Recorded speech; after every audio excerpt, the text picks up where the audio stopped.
Hello all and welcome to today's topic. And today I want to talk to you about 4 things that you can do to increase your income up to that $25 to $30 an hour that I always talk about. A lot of people come out here and do food delivery and they don't have really any strategy in place. They just kind of come out here, turn on the apps and just go at it. And if you don't have a strategy in place that's going to get you the money that you want to earn, you're not going to make the money that you want to make for you and your family. So let's break it down today, and I want to give you 4 things that you can do right now to increase the amount of money that you're out here trying to make for you and your family. Before I get into the topic, I would like to take a moment to throw up my metric spreadsheet that I always talk to you about, because if you are not keeping track of your metrics, then none of your strategies are going to work because you have no idea where you are overall. It is fine if you go out there and work a shift and you don't know exactly where you are. However, over time, and when you're going out on multiple shifts and you're trying to get that $25 to $30 an hour, it is very important for you to keep track of what you're doing so you know exactly where you are and see where you need to improve. So I'm going to throw up the sheet here and I'll go through it. The first thing that you're going to notice is I always put my start time and my end time when I go out here and work on my shifts. And this gives me my total hours that I'm out there. I also put the miles in that I drive, and this is because I want to know, with the dollars I make, what is my dollars per mile that I'm getting while I'm out here doing food delivery. I then go into each individual app, and when I work a shift and I'm working multiple apps, I put in the amount of time that I worked on the app. I put the dollars that I made on the app, and then I put the number of deliveries. What this does then is this calculates out how much am I making per delivery. So if you look at the bottom, you'll see that it shows you what your average dollar per hour is over all of your shifts. It will also show you your average dollar per mile. Finally, it will show you what your average per delivery is. Remember, you can take only 3 to 4 deliveries an hour. So if you're trying to get to that $25 to $30 an hour, it's really important for you to know what your average dollar per delivery is. So there's the spreadsheet, and I want to tell you that if you go into my description right down here, there's a link, and it's just a quick click on that link. It takes you to a page where you can just download it right now. So make sure that you head over there and grab it. A lot of people already have. The first thing I want to talk to you about is the actual apps that you use.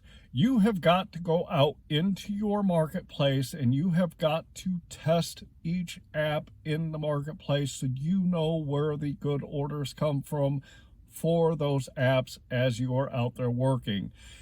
The hotspots that the apps put out are hotspots based on the quantity of orders that the apps have coming in. This is especially important on DoorDash, because DoorDash, if you go to their hotspot, they will send you a ton of orders. However, they are going to be very low dollars and very high miles. So you've got to find your own, what I call, sweet spots in your marketplace. And these are places that you can go that you know that you can get orders on all the apps that you use on a consistent basis. I know where I can go, and Uber Eats, GrubHub, and DoorDash will send me the orders I'm looking to take when I go into my marketplace, because I've analyzed all the apps in my marketplace and know where I can get the good orders. Find that sweet spot so that you know where to go based on your research for the apps in your marketplace. The second thing I want to tell you is customer service. You've heard me say it before.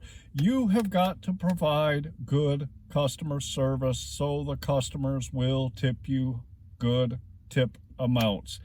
The apps offer you an upfront amount that shows you the tips, And sometimes on DoorDash, you can get a higher tips, and a lot of times on Uber Eats, you can get higher tips. So what is good customer service?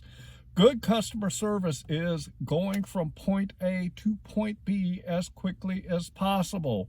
When you get to a restaurant, have a quick step in your stride, and also make sure that you are getting into the restaurants and you're finding out where your order is if it's not sitting on a rack, so that you can get in and out as quickly as possible.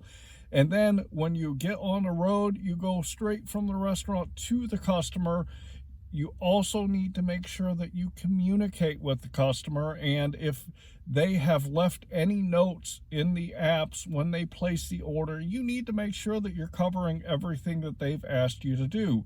Sometimes it could be, grab me some extra ketchup, or a lot of times when you go to Chinese restaurants, it could be grab me some duck sauce or some soy sauce or whatever the case might be.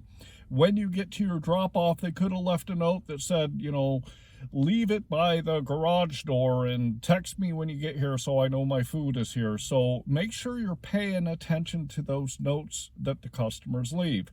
This is all part of customer service. I also like to communicate with my customers during the delivery to let them know where I am and to let them know I'm on the way. I've talked to you about it before. When I have more than one delivery, I always text my customers and tell them, hey, I have got 2 deliveries. I'll be with you and drop your order off as soon as possible. And a lot of times people say, thank you so much for letting me know. So this is the second thing, is make sure that you're providing great customer service to your customers, and they will compensate you for going above and beyond. The third thing I want to talk to you about is actually knowing your marketplace. You have got to know the best days. You have got to know the best times where you're going to be able to go out into your marketplace and get the money that you want to earn. In my marketplace, Mondays and Tuesdays are typically slower, so I know I'm not going to make as much money on those days. I know that Fridays and Saturdays are hitting, so I try to spend more time in my marketplace on Fridays and Saturdays than I would on Mondays and Tuesdays. I also, again, going back to the apps, I know in my marketplace where to go to find the orders that I'm looking on, because I have my defined hotspots. I currently have 5. I also know that depending on the day of the week and the time of the day, that those hotspots can shift. So I know where to go in my marketplace at the right days and at the right times to get the orders that I am looking for. So it is vitally important that you understand your marketplace so that you can continue to make that $25 to $30 an hour. The fourth and the final thing that I want to suggest is this, is you should really check out your apps, and you should look at the different days and the time and see where the trends are for the peak pay, the bonuses, and the challenges in your marketplace. And I will say that the peak pay and the bonuses and challenges are really going to depend on how busy the marketplace is.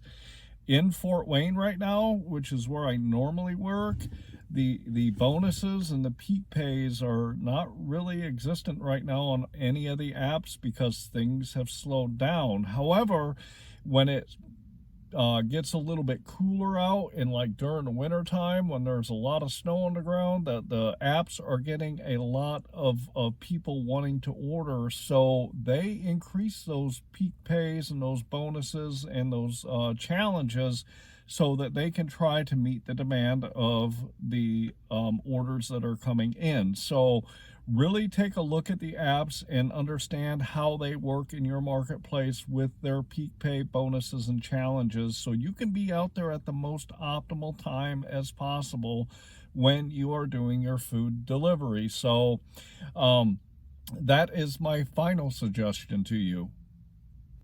So to recap what I went over with you today was, number one, you've got to know the apps in your marketplace, and you have to know them very well so that you know where to go in your marketplace to get the orders that you're looking for. The second thing I said is customer service. It is vitally important to increase the tips. It's one of the only things you have control of when you go out here and do your food delivery is customer service. The third thing is you have got to know and understand how your marketplace works during the days and the times so that you can get out there at the right days and the right times to make the most money. And then the final thing is you've got to understand how the apps run their peak pays, bonuses, and challenges in your marketplace so that you can maximize the amount of income you get per delivery, which translates into making more dollars per hour. So I hope I taught you something today. I hope that you enjoyed learning what I set out to teach you. And I would like to remind you to jump down in the description and pick up my metric spreadsheet so you can start keeping track of where you are and know how you're doing out here on a consistent basis. There's a lot of people that have already downloaded it, so go grab it for yourself. I'd also like to ask you to subscribe to my channel and turn on the notifications if you want to know every time my videos come out. They come out currently on Tuesdays, Fridays, and Sundays at noon. That's Eastern Standard Time in America. I'd also like to ask you to like this video so I can get it in front of more people and help them. And finally, if you know anyone at all that can use the information, the guidance, and the education I give, feel free to share my videos and my content with them. I hope that you're out there getting the money that you and your family deserve. And with that, I'm going to say thanks.